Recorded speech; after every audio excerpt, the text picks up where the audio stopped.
It is now my pleasure to introduce Dr. Tariq Ramadan.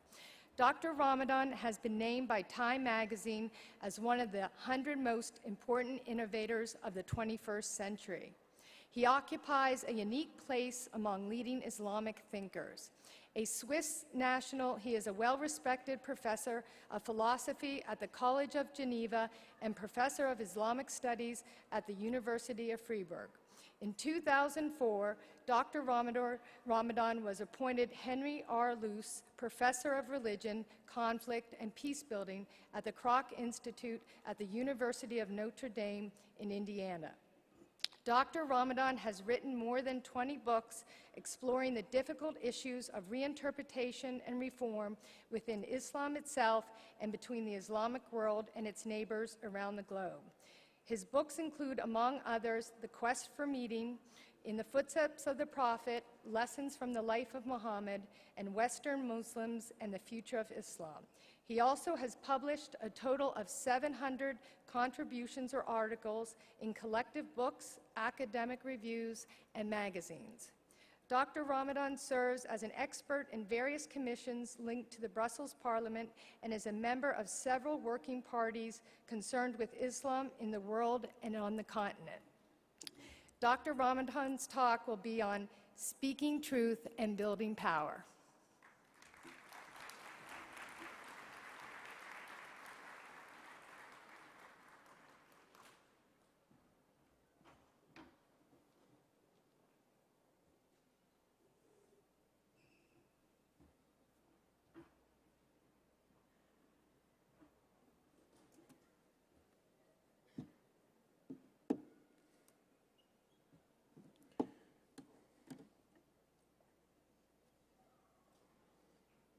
أعوذ بالله السميع العليم من الشيطان الرجيم بسم الله الرحمن الرحيم والصلاة والسلام على أشرف المرسلين سيدنا محمد وعلى آله وصحبه أجمعين ونعوذ بالله من شرور أنفسنا ومن سيئات أعمالنا من يهد الله فهو المهتد ومن يضلل فلن تجد له وليا مرشدا ونشهد أن لا إله إلا الله وحده لا شريك له ونشهد أن محمدا عبده ورسوله أيتها الأخوات أيها الإخوة أحييكم بتحية الإسلام تحية من عند الله مباركة طيبة السلام عليكم ورحمة الله وبركاته.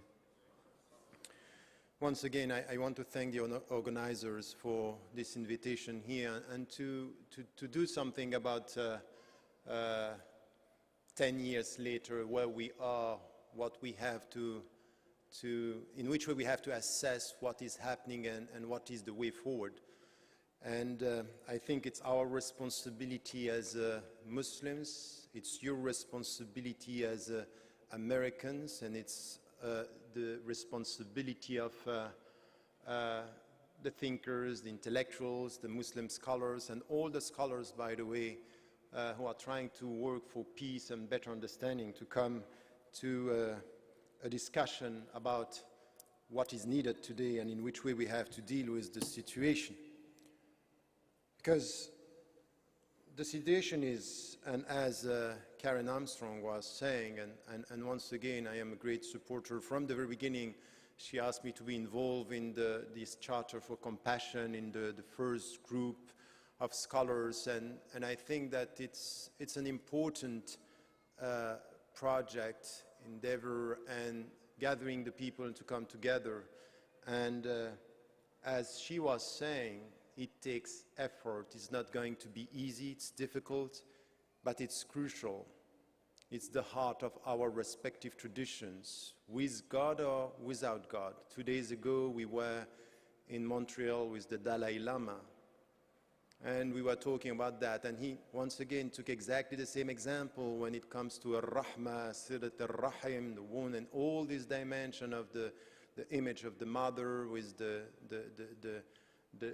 the child and this relationship that we know in our tradition. This is a universal message. But once again, it's not going to be easy. It's not easy, it's not going to be easy. And it might be that if we look at the figures, we keep on repeating this. 10 years ago, just after September 11th, I came back to New York. We were invited by the Time magazine to talk about the situation. And just after I left, we had a survey, and the great majority of the Americans, they were thinking that, no, what was done in New York was done by 66% of the Americans. This was a tiny minority. It was not representing Islam. And the noble attitude of the great majority of the Americans was to support the Muslims. 10 years later, more than 70% of the Americans think that the presence of Muslims in this country is a problem. I think that we have to look at it. We have to look at the fact that there are campaigns and these ongoing controversies. You think that you can go beyond, but it's shaping a climate, an atmosphere, a mindset. And this is why we can't. We are not going to win alone. It's not a Muslim business. As racism is not a black business, Islamophobia or anti-Muslim bigotry is not a Muslim business. It's a challenge for all human beings today, and we have to get it right. So if I have to go through all this discussion very quickly, because it's a question of time again, and we think about what happened and in which way we have to deal with facts, because I'm still struggling on my website, still struggling with some of my brothers and sisters sending messages and saying, oh, you have to say it's not us, it has nothing to do with Islam, this conspiracy, paranoia attitude. We still have to deal with this. We have to be serious about that. It's not good to be alone as leaders. We criticize and we call the people to come to a responsible mind and to face the reality. We are not followed by all the community. Many Muslims, they don't get it.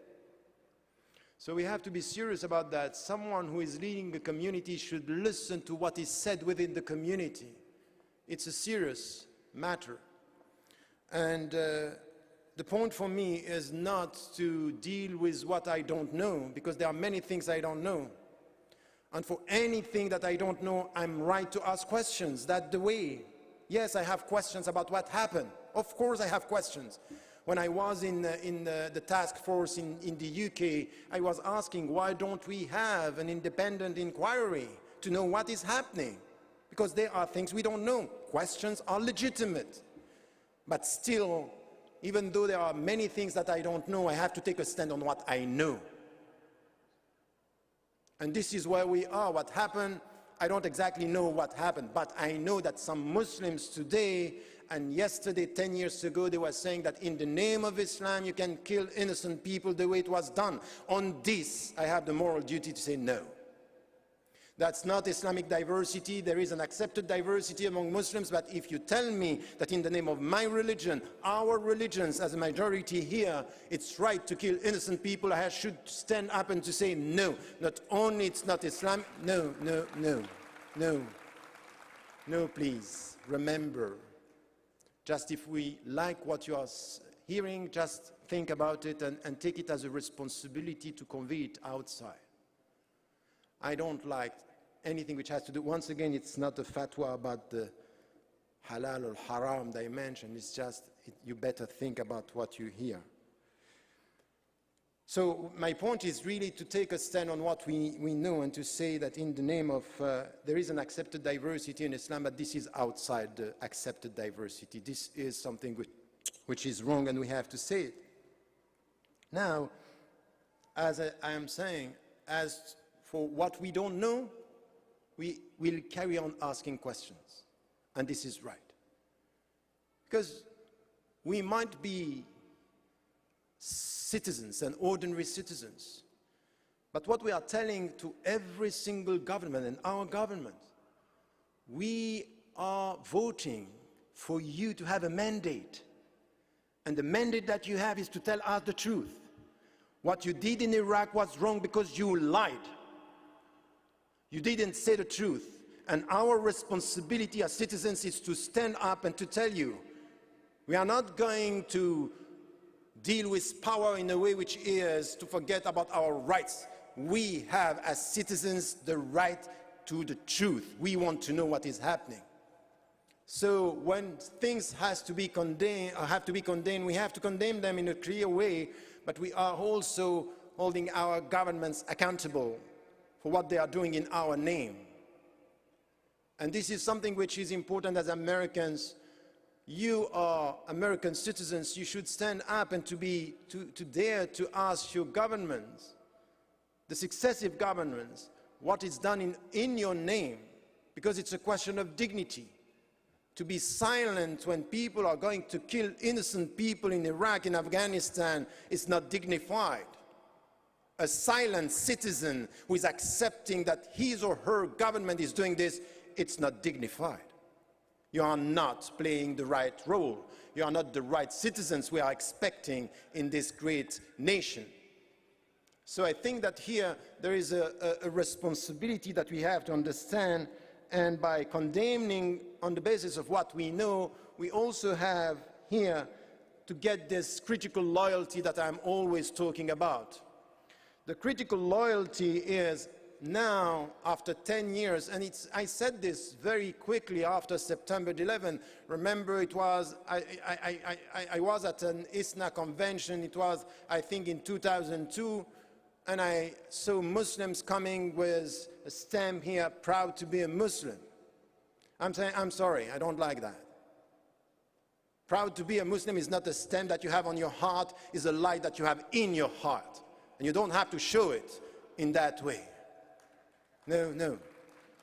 Please. So here the point is to be proud to be a Muslim is first, psychologically speaking, to stop being on the defensive. To stop reacting. It's to say, okay, I condemn, now I have also to build for the future, and to stop being defensive is to be critical, is to get this, to show this critical loyalty to your country. That yes, and I'm an American, I am a Muslim American, I'm an American Muslim, I'm part of this society. Now what I want is the better for my society, my contribution first, and then I'm not going to pass, the rest of my life to tell you that I'm a good one, that I'm a moderate, which was some at the highest level of your governments and even among politicians in this country. A moderate Muslim is a Muslim without Islam. So it's someone who is ready to sell out everything. I think that you have to be serious about that. And you understand implicitly in everything that I am saying here, it's a question of, never divorce compassion from courage. Compassion is about effort and courage. It's not about, just, pity and disappearing and being invisible. No, it's not that at all. This is the wrong understanding of what compassion is all about. So here, it's this critical loyalty. It's also to reject anything which has to do with you are with us or against us. From the very beginning, we heard this from George W. Bush. It was clear in his mouth. It's still implicit in many, many ways in your country. You should show that you are with us or against us. And I'm sorry, you can be against both. I'm against the people who killed in New York or Washington. I'm against the people who are killing in Afghanistan, in Iraq. I'm against the people who are killing in Libya. I'm against the people who are killing civilians by definition. So I can be against you and against the people who are talking in the name of my religion. So the point here is really to be clear. I don't belong to a camp, I belong to principles first. And if my country is doing wrong in the name of my principles, in the name of critical loyalty, I should stand up and say to my government and to the people, that's wrong. And I will do exactly the same with Muslims, because this is what the Prophet ﷺ taught us from the very beginning. Help your brother or your sister when he's right or when he's wrong. And the way you help your brother when he is wrong is to stand up and to prevent him or her from doing wrong. That's Islam. And it means straight away that you have to make your mind, you have to be aware, you have to think, not only to be driven by emotion. Oh, it's because it's a Muslim. Even it's even deeper than that, that Allah subhanahu wa ta'ala and the Prophet ﷺ is telling us, it's very deep. Because we are in a spiritual communion, I should use my mind to get al-furqan, to see beyond our brotherhood why you are wrong and why you should change. Al-furqan, the discernment, which is the way you look with your eyes, with the light of your heart, using your mind. So this is it. This is where we are using this critical loyalty. And then there is something also which is, as I said, yes, We have to condemn what happened, and this has been done now over the years. But you also have to be clear on anything which is done, and critical loyalty is to say, once again, it's to show concern for the domestic policies as well as to the foreign policies. Because I'm sorry, if we want to work for peace, we need the courage to talk about the causes. When you kill innocent people, when you make me feel that the blood of an Afghani guy, the blood of the Palestinians, the blood of the Iraqis, the blood of the Arabs is less valuable than the blood of the Americans, you can't get peace with this. You are not going to get it. Our blood are equal. This is humanity. We are talking about humanity. We are talking about, something which has to do with human rights, something which has to do with the basic feeling that we are equal. One humanity before God is one humanity in the way we value the blood of our brothers and sisters in humanity. And if there is a sense that there is something wrong, you will get wars and reactions and rejections out of this. And the last thing, which it's part also of this critical loyalty here, it's also to get it right. Over the last 10 years, and even when I was banned from this country, I keep on repeating that one of the first who come on my side, John Esposito, who left now, he was very quick to come. To tell you the truth, I saw many Muslims forgetting me when I was banned. Courageous one. You are my brother when you don't have problems. But if you have problems, I'm going to forget about you. And I got some non-Muslims, some people of other faiths, even atheists, agnostics, people who are saying, I don't believe in God, who were courageous enough to say to their own government, that's wrong. What you are doing is not the way forward. So we are not alone. It's not Muslims against other or Muslims together, united among, and what I heard since this morning is exactly this message. We agree on that we have many voices that are coming together. And I'm very strong about the Israeli policy. I'm very strong. I don't like it. I don't like that government. I don't like what they are doing now. I don't like that they are using what is happening at the so-called Arab Spring, the Arab uprisings, while they are still oppressing Palestinians. But I can tell you something, that I met so many Jewish brothers and sisters in humanity standing and saying, in the name of justice, we are going to be with you. So I'm not confusing, and it's wrong. Anti-Semitism is anti-Islamic. To criticize Israel as a state is legitimate, but to look at the people around us, and you will find Jewish Americans, they are standing for justice, and we have to show our respect. As much as we have to show our respect towards Muslims that are doing the same, or Christians that are doing the same.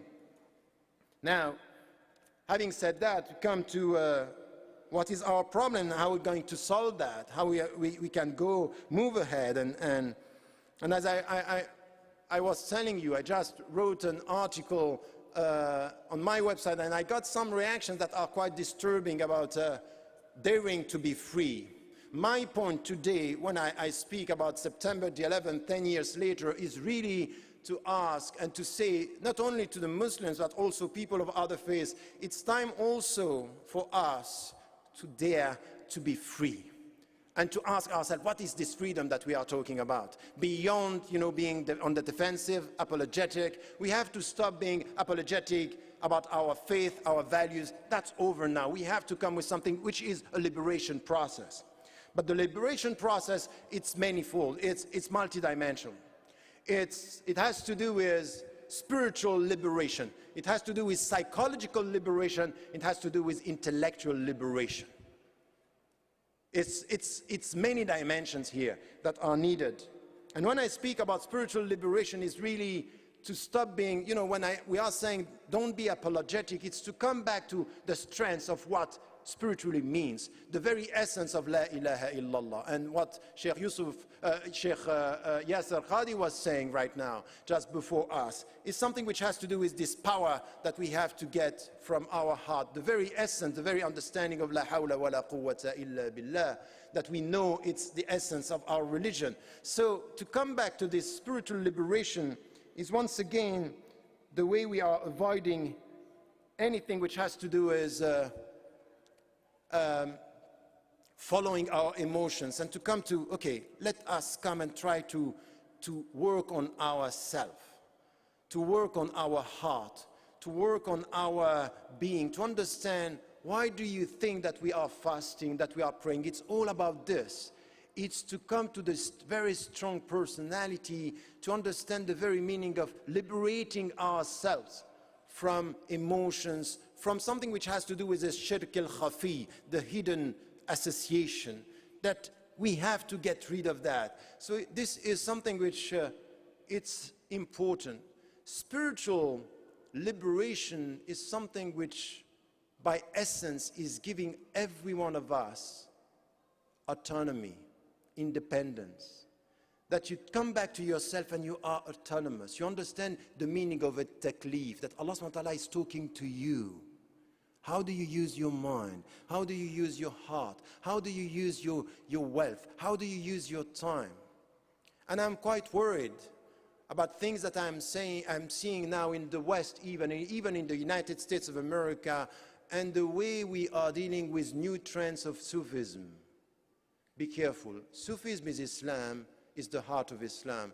But there is something which is quite important. Spirituality is not to come back with a wrong understanding of what the tradition is all about. Look at the people who were around the Prophet ﷺ. They were all very, very bright, very, very independent, full of respect towards the Prophet ﷺ, but when it came to take decision, they knew how to take a decision. They had a brain. They were using their mind. And we see today some of our scholars pushing, even in the West, some of you to come back to something which is a childish attitude, to think by proxy. Because you are the sheikh, I'm going to rely on you. I'm sorry.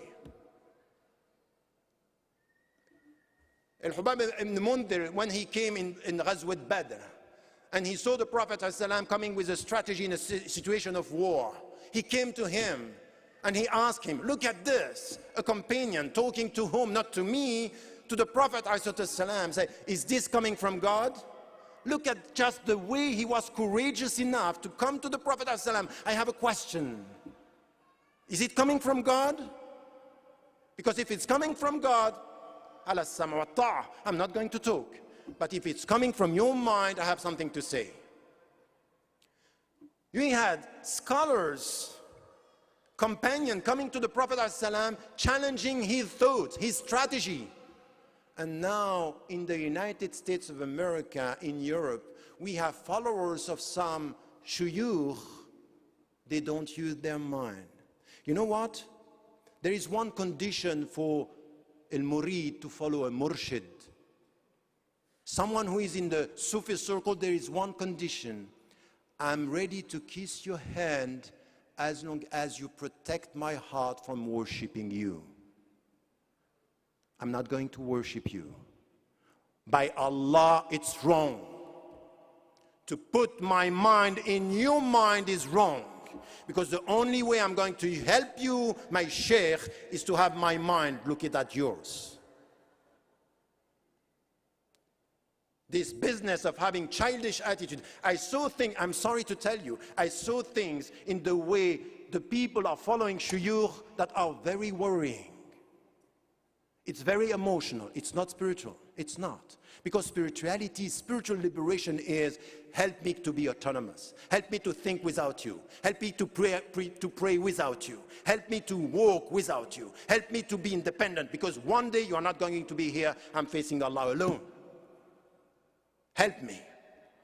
But if you are asking me to almost worship you now, where does it come from? Give me one example of one sheikh accepting this. And the responsibility of the shuyukh, if when you see this with the followers, your responsibility is to tell your followers, no, not that way, not that way. That's not the right way. I am a teacher and I am your servant. I am a murshid, but I serve the murid, because we all serve Allah subhanahu wa ta'ala. And I'm saying this because if we are dealing with this serious issue that we don't want to be agitated Muslims and activists only, we want to talk about spirituality, let us talk about true spirituality. Not this kind of, we come back to the tradition and we are confusing everything. Because someone is coming from the Arab world, someone is speaking Arabic, we start to worship this. Who told you that it's enough to speak Arabic to be a good Muslim? Who told you that?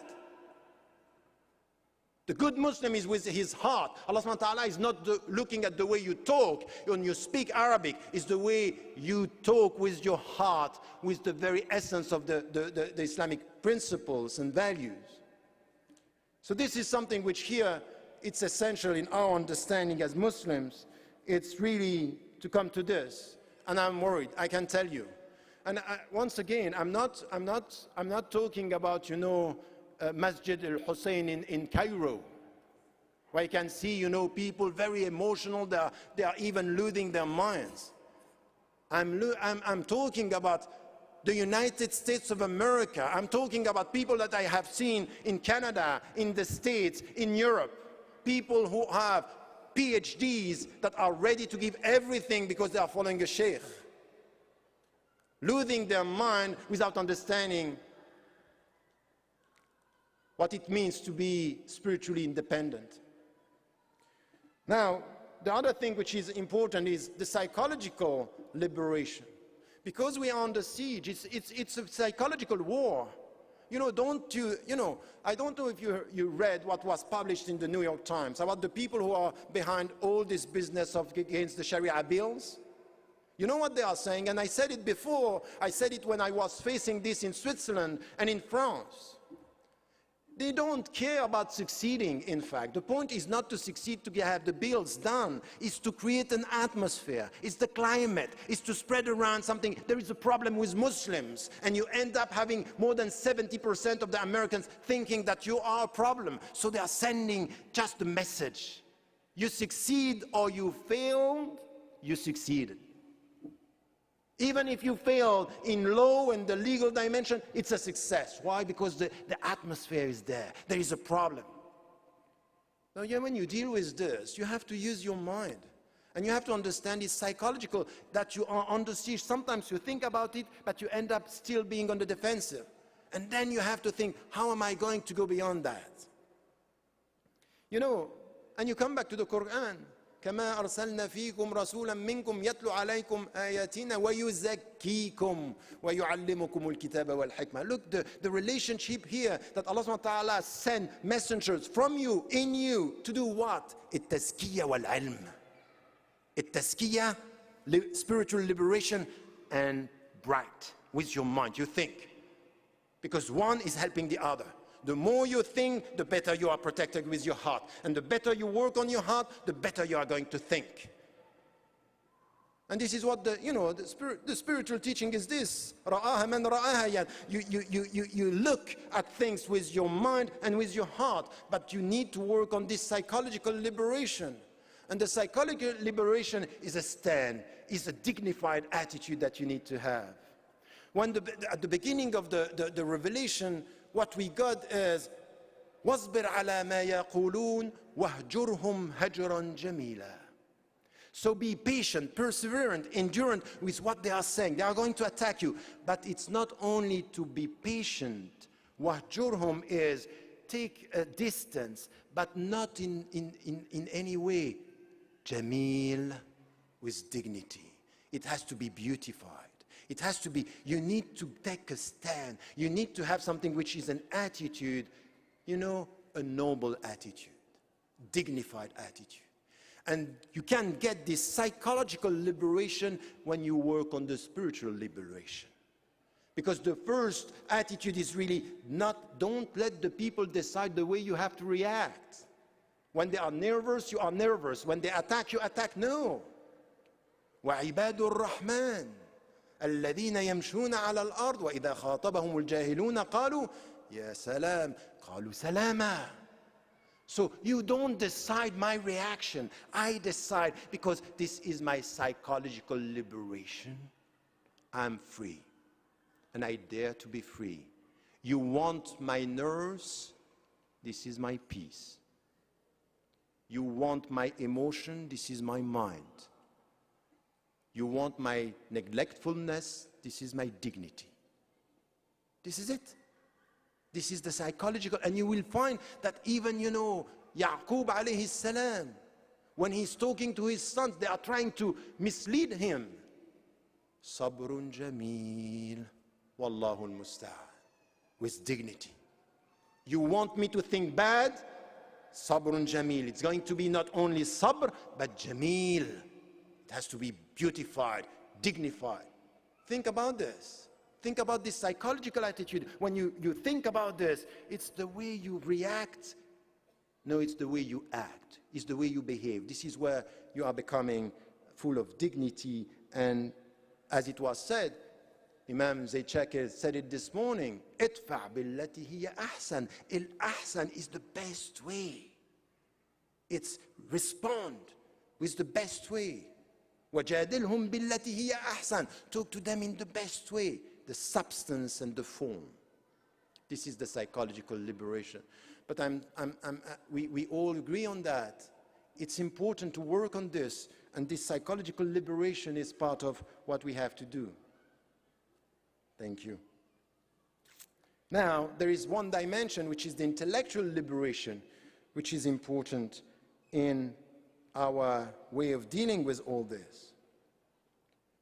And this is where we keep on repeating this. The intellectual liberation, it's to learn, and it was said, I don't think that we are doing enough to get the right understanding of our religion.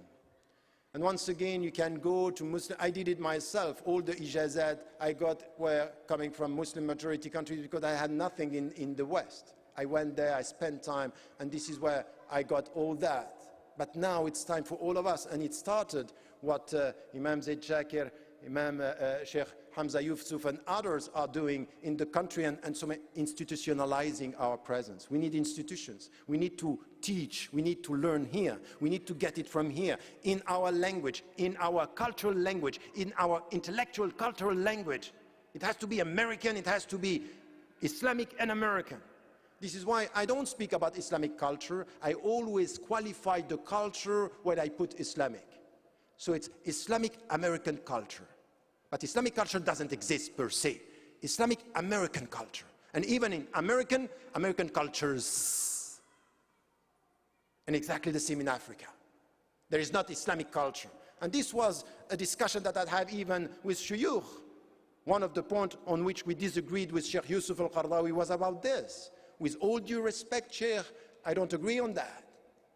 You think that الثقافة الإسلامية واحدة? I think no. There is no such a thing as ثقافة واحدة. ثقافات, and I qualify the cultures to put Islamic on it.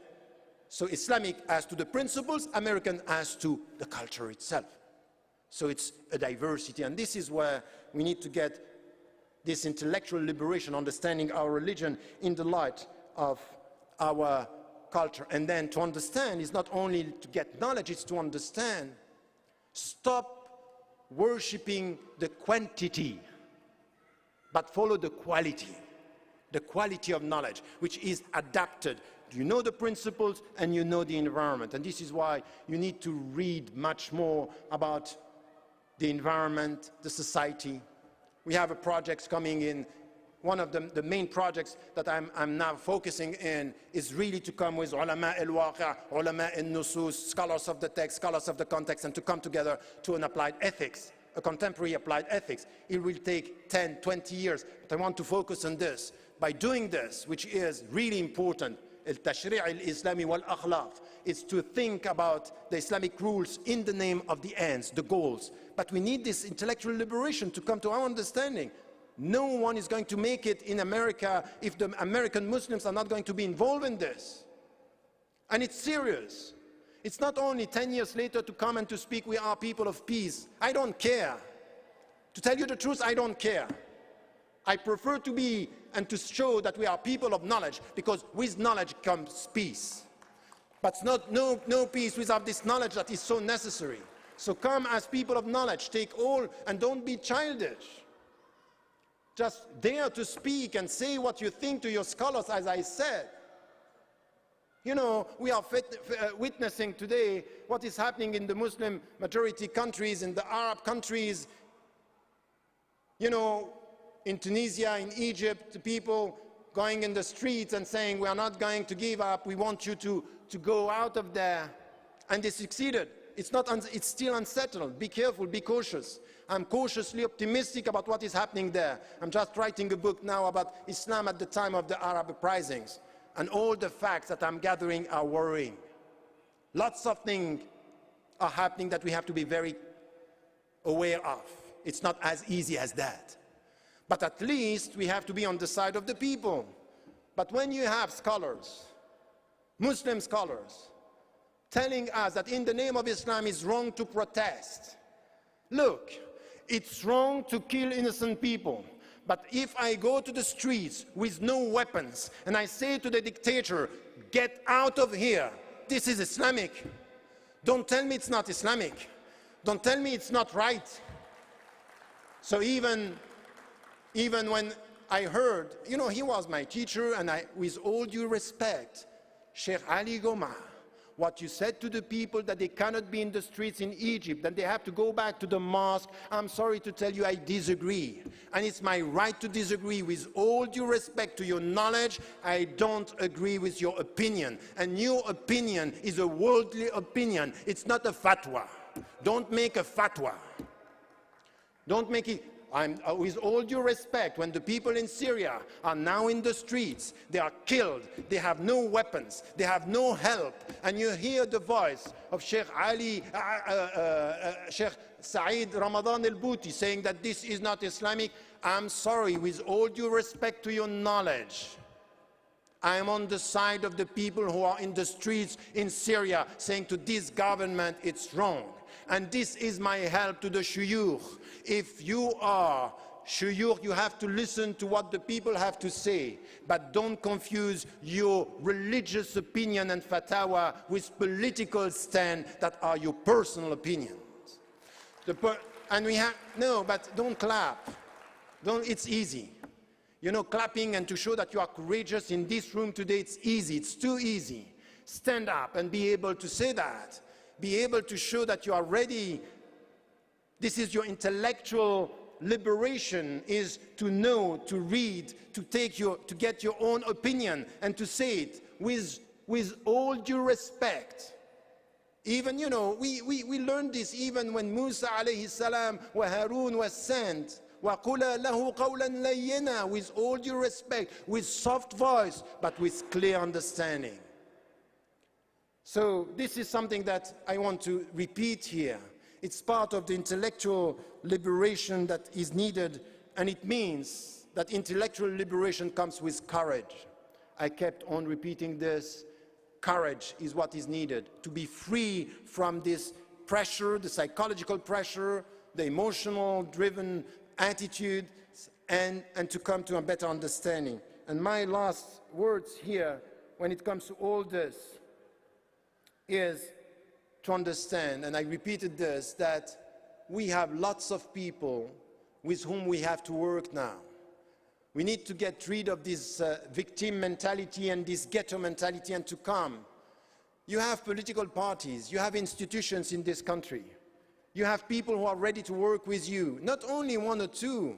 We have intellectuals, we have Karen Armstrong, John Esposito, and many others who came and I wrote the name, I'm sorry, I forgot.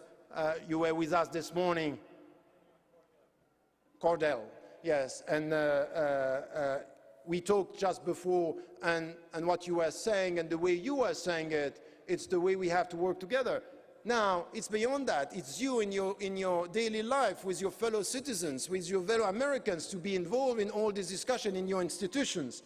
It's to come together and to be clear, I'm not begging for your support. I'm asking you to be human beings, to stand by your principles. And then I'm not asking you to be kind. And the problem with the Muslims is that when they see someone who is kind with them, the first question is she a Muslim? Is he a Muslim? I'm not asking you to become Muslims. I'm just asking you to stand by your principles. In fact, what we are asking here is for all of us a state of reconciliation. What the United States of America needs is a reconciliation between the preached values and the behaviors and the policies. Reconcile the country. You are means of reconciliation. Yes, I'm finishing. So, it's a Swiss tradition to have very long conclusion. So, no, this is what I want to say, is really to come together and to work together as brothers and sisters in humanity, as it was said. And once again, this is not a new concept. Sheikh Imam al-Nawawi was using this when he was talking about the hadith which was quoted by Karen Armstrong straight before, is لا يؤمن أحدكم حتى يحب لأخيه ما يحبه لنفسه. So you are not going to complete your faith if you don't like for your brothers and sisters in humanity. This is the way he was looking at it. If you don't want for them what you want for yourself. So this is where, as Muslims, we need to come to a better understanding of our involvement, to come with others that are struggling, to be part of the social fabric of this society, social justice, anything which has to do with social activities and social justice. All this, you have to be part of it. Your answer to the 11th September is not to talk about the 11th September, is from now on to talk about all the other things that are wrong in this country. Now stop talking about this. Stop talking about this. Just now talk about social justice, equality, freedom, women, racism, xenophobia. This is where you have to be. The best answer to this question is to answer with other responses on the field, on the ground, as citizens and American citizens. This is where you have to do, and this is the way we have to do it. And this is the way we need to go for reconciliation. Imam Siraj Wahhaj said something which for me is very dear to my heart, and I want to come with the last word on that. He had been talking about love, and he was talking about the poor people. That at the end of the day, I completely agree with this. You are going to be a great contribution to this country the way you are going to look at the poor, the marginalized in this country. Because this country is not in a good health. This country is a very bad health. The situation in this country is bad. And you need to look at the people who are the more disenfranchised and the people who are facing racism, poverty, and they are on the margin of the society. And at the end, this is exactly what it is all about. You remember Abu Dhar? Abu Dhar was very strong against the powerful. And once he wanted power, and the Prophet ﷺ tell him, Ya Abu Dhar, innaka da'if, innaha amana, wa innaha yawma al-qiyamati khizyun wa nadama. Abu Dhar, you are weak, and this is a trust. And it's going to be your destruction the day of judgment if you don't handle this right. And at the end of the day, this is what we have to say. We should stop loving power and neglecting the poor. It might be that the way towards success is to love more the poor and to face power. Wallahu a'lam wa a'la wa ahkam. Wassalamu alaikum wa rahmatullah.